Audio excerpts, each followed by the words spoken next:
Um, you know, I'm commissioned to kind of take on a special project, I'll call it.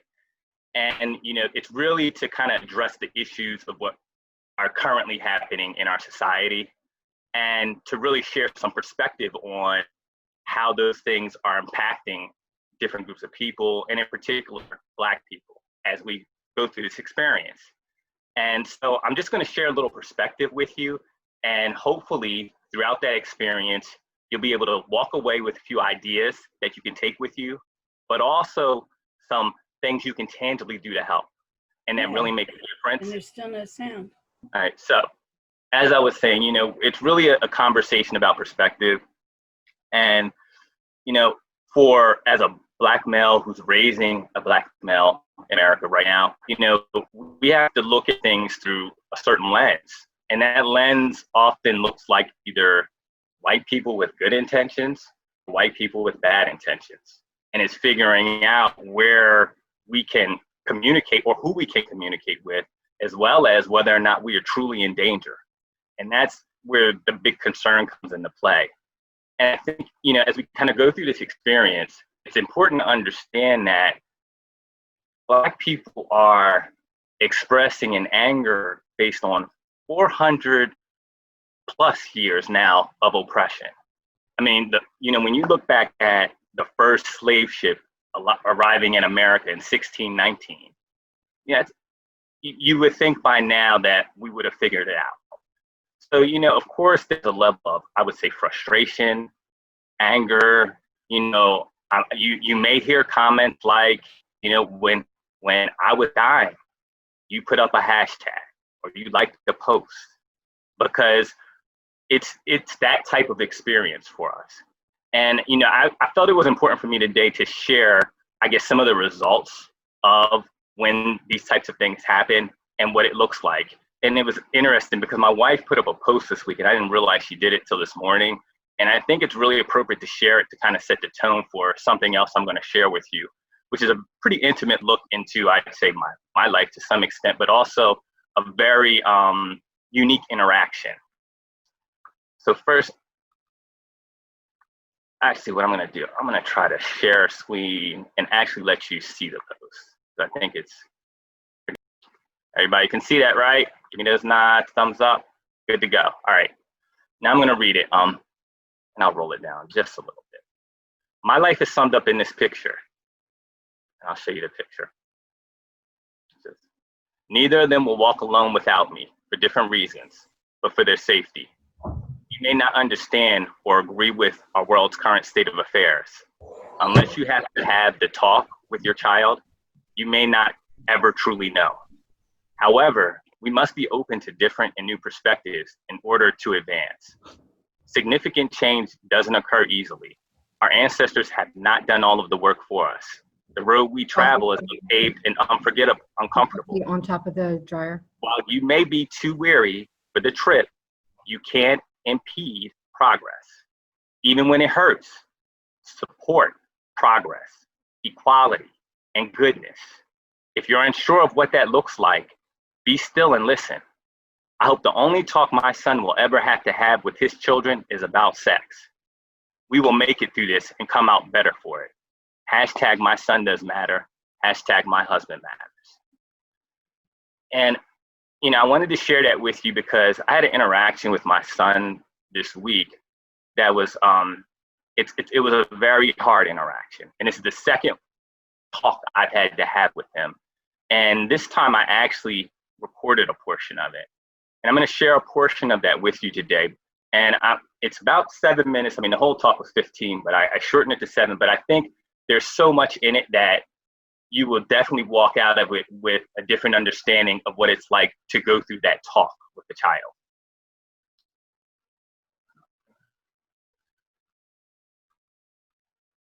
And we were in the middle of a walk, so we're just kind of walking. I'll make sure you can hear. There are always different barriers, and our experience is different because if you feel like you might get hurt on any day, you're going to be really stressed out.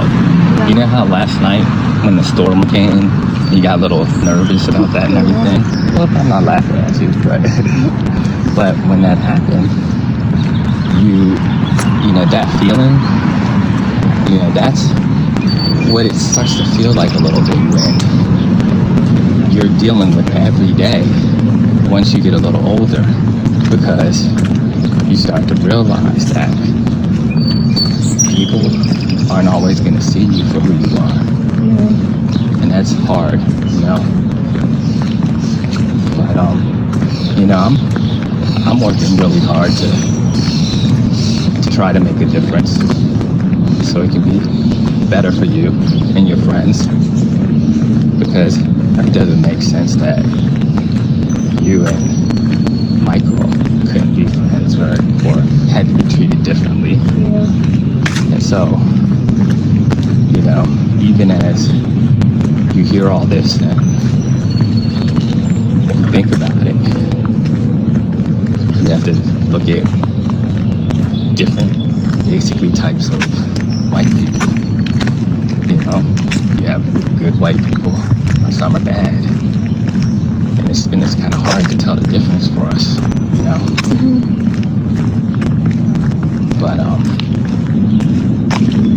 you start to figure it out over time, and I think there are more good than bad, and I think we just have to keep talking to them, keep explaining to them, and keep yelling and screaming, because for us, it's really about someone possibly taking our life. And that's just not fair. So, what do you think?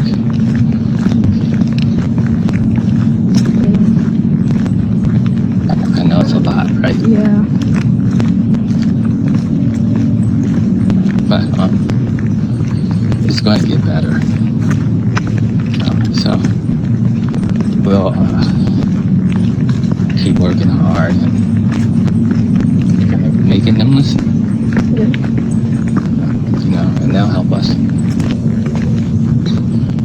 Just like you have your friends, and they would help you. I have my friends, and I believe they would help me. And there are a lot of other friends that I think would look at us and say, we're good people, and we're worth defending. So, I don't want you to worry. I know you've probably been hearing a lot of it.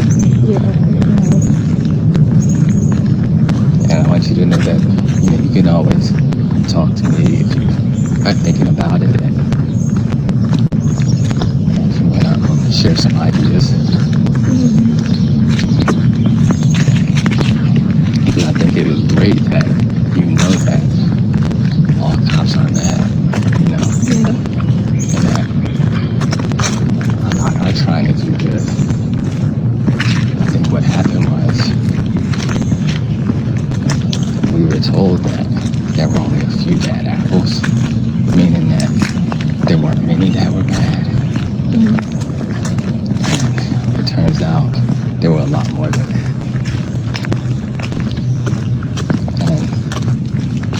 Right now, I think what people have to deal with is accepting that's true. You know, that these people that were supposed to be protecting and caring and serving really chose to only protect certain kinds of people and to hurt certain kinds of people. Let's look out for the sprinkler.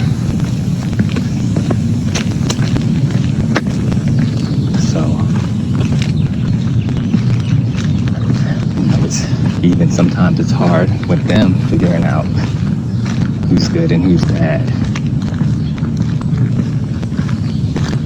But, you know, you're always respectful. Good. And we've taught you how to do that. And as long as you do that, you should be fine. do you hope will happen now?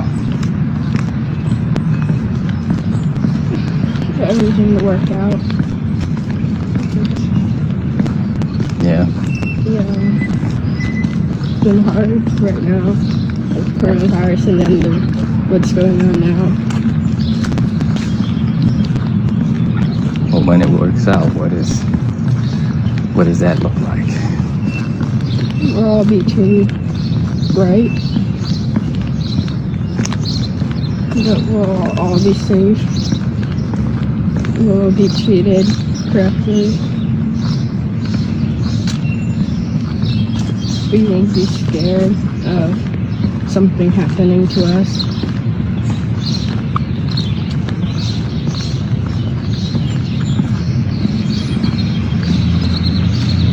Yeah. That'd be pretty good, right? Yeah.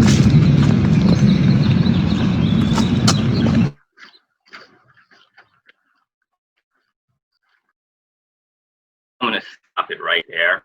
I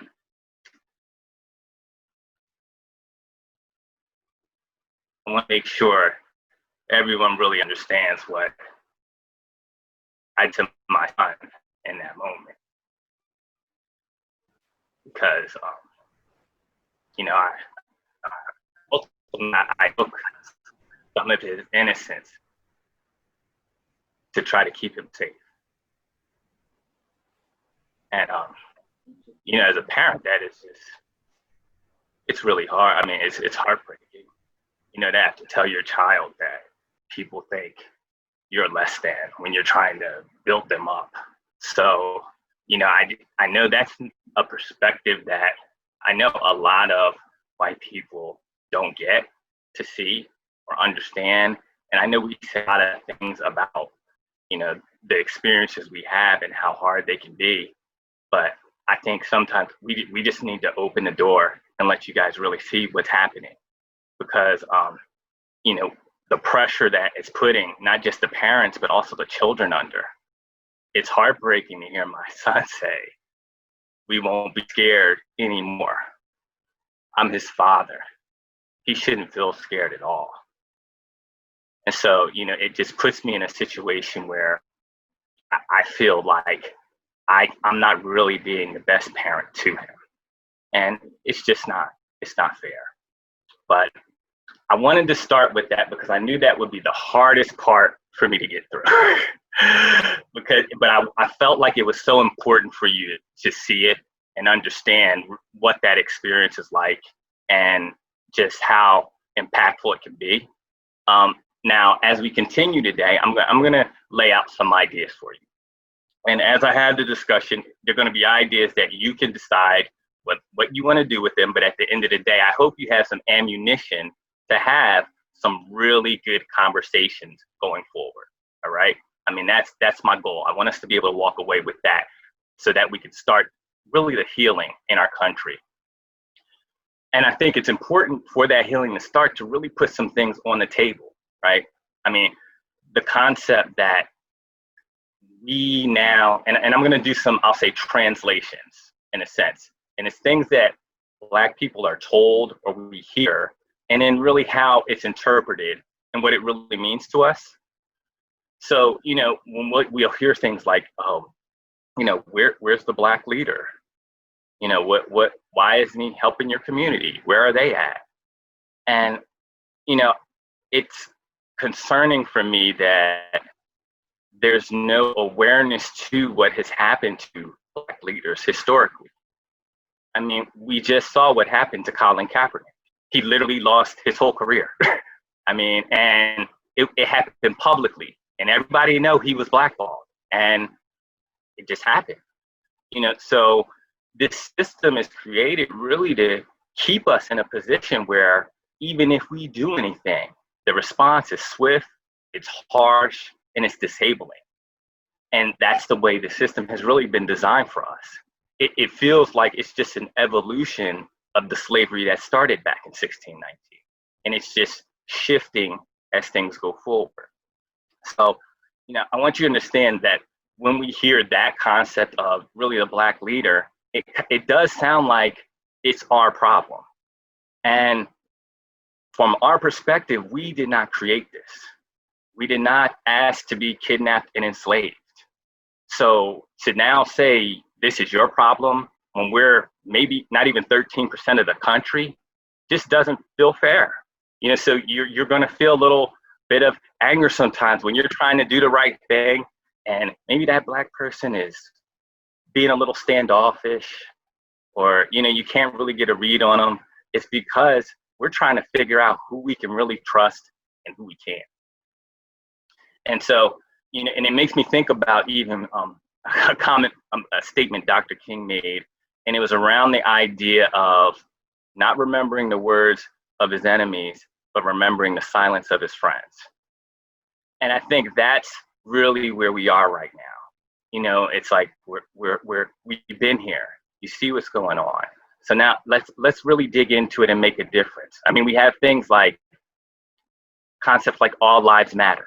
When you hear Black Lives Matter, people say all lives matter. Well, yes, all lives do matter. That is correct. But I'm going to share something with you. I had the misfortune of having my birthday on September 11th. And I remember it when it happened. And I was just like, great, here we go. And after that, I remember the next year, I would kind of push my birthday to the weekend. Like I just say, hey, I'll do something on the weekend, because I just couldn't really bring myself to, just do anything. And, when I hear all lives matter, I have to admit, it makes me wonder if on, let's say 9/11, Columbine parents came out and said, wait a second, did you forget about us? Remember what happened to us? We're hurting too. Like, why are you talking about that? Let's talk about us, right? We matter. And see, and that's what's happening when someone says Black Lives Matter and the response is all lives matter. It's saying that, and you have to understand a very selfish perspective. What it's saying is it matters as long as it includes me. That's what's really being communicated. And we need to accept that. And I think we need to actually take that concept a step further and understand when someone talking about blue lives matter in contrast to Black lives matter. Of course, the lives of law enforcement matters. Nobody's questioning that.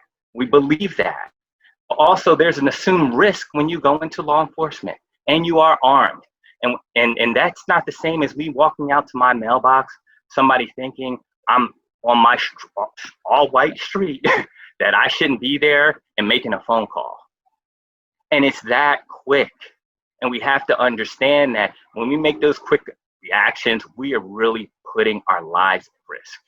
So we got to be thoughtful and be more focused on learning about each other and getting to know each other and understanding each other and embracing the differences. And now I'm going to give you another translation. So when you tell a Black person that you are celebrating your Southern heritage because you have a Confederate flag, you are telling us that you appreciate when we were enslaved. It is not for us a discussion of just Southern heritage, because slavery was a part of that. And so it's a forever reminder of where we were and who we are right now to you. So don't think that when you put up a symbol like that, especially if it's not in Georgia, for example, where that's the state flag, it's pretty clear for us what it says and what it's communicating. And I think the challenge is we need more of our good, white intentioned people to start calling people out on these things. And that's where it gets difficult, because unfortunately, it means you're going to have to talk to some of your cousins, your brothers, uncles, the ones that they make that comment like, what are those baboons doing out there? What are those monkeys doing today? And you kind of just let it go, or you act like you don't hear it.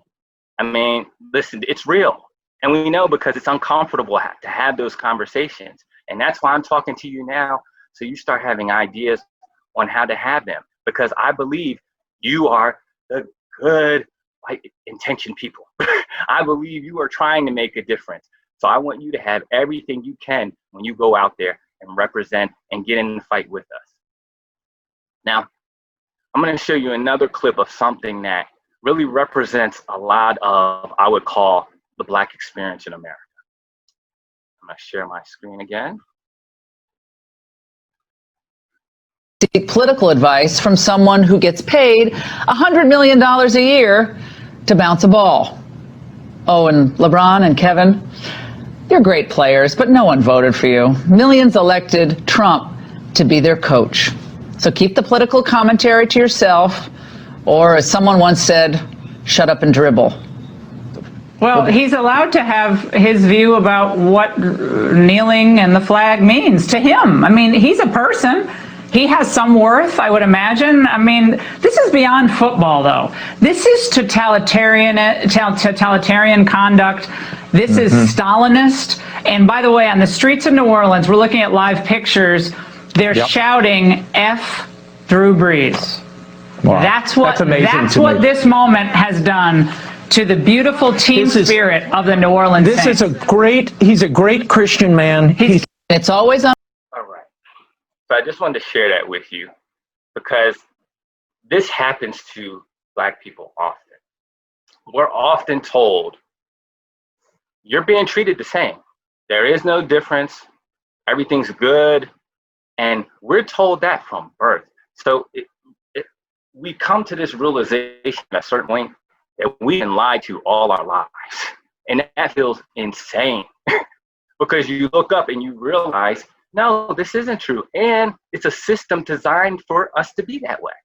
And I think we have to understand that that has happened. You know, when we look at situations like the FBI, the ATF, and the Marshals, all making it clear that there are extremist groups in law enforcement and the military. There was a report in 2006 from the FBI that reported this. And yet we act like it's not there, or like there's just a few bad apples. But think about it. When you look at their behavior, doesn't it make sense?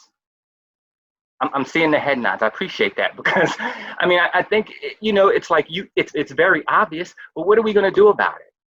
Let's say that a government official can't be racist. Anybody connected to a government job, at least that private, you know, you want to go make swastikas, build crosses, roads, whatever, you can do that.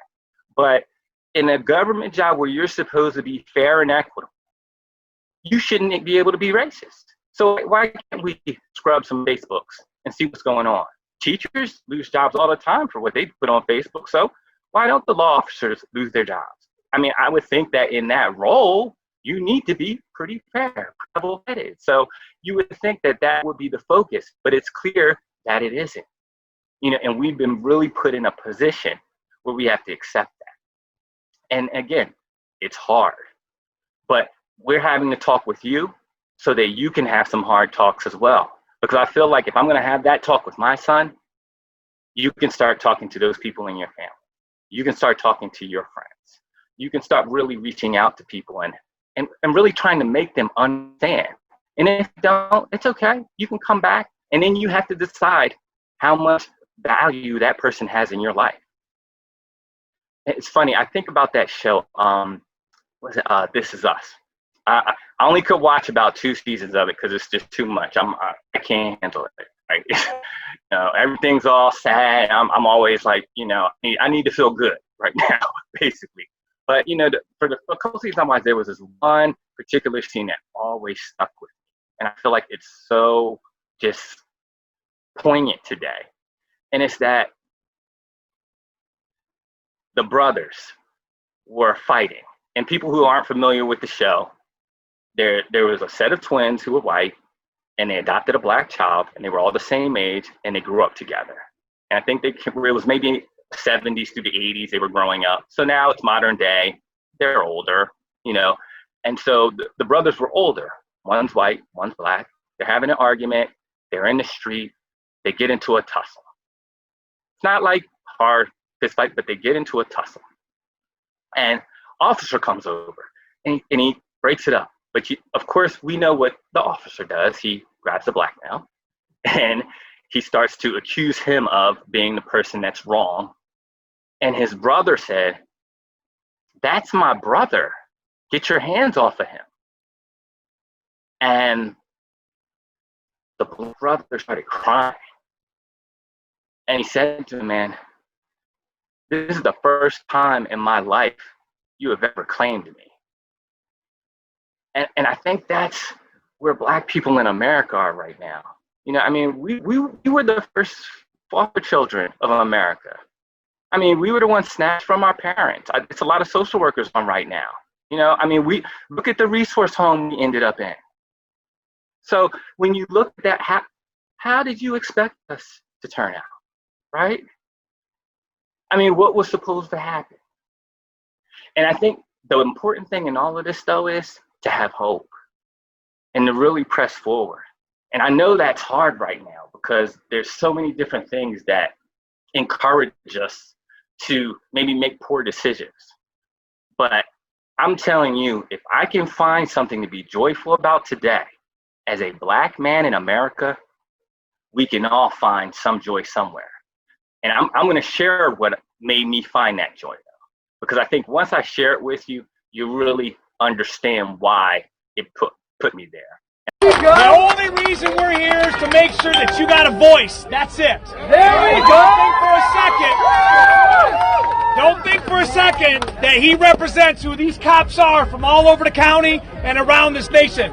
We go out there to help people, not do that nonsense. There we go. I just want to tell you, where's my man? Right there. Where's the gentleman? Oh, I think he took off. Okay, yeah, my man. He took off. Pastor Hawkins, I'm just going to tell you, we want to be with y'all for real. So I took my helmet off and laid the batons down. I want to make this a parade, not a protest. You got little ones here, you got dogs, so what's up? So listen, I'm just telling you, these cops love you. That cop over there hugs people, so you tell us what you need to do. Walk with us! Walk with us! Walk with us! Walk with us! Walk with us! Walk with us! Let's walk with us! Let's walk! What is happening here?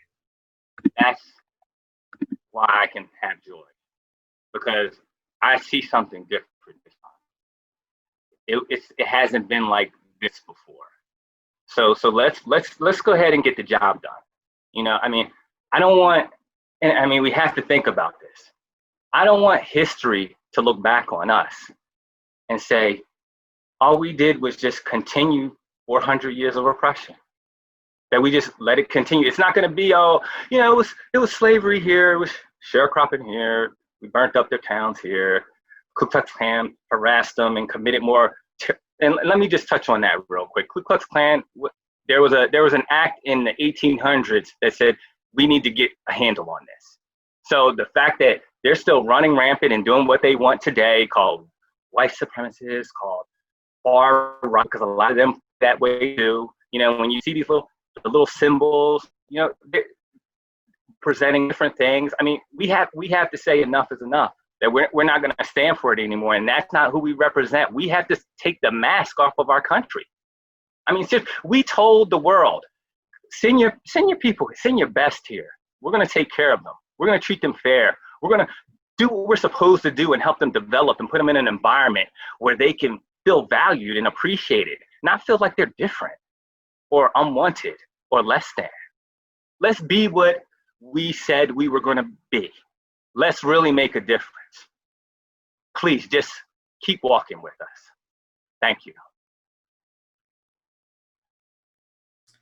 Thank you so much, Lorenzo. That was powerful. And I appreciate your vulnerability and your willingness to share from your own experience as well. We're going to take about a 10-minute break, everybody. So get your second cup of coffee, do what you need to do, and we'll be back in about 10 minutes.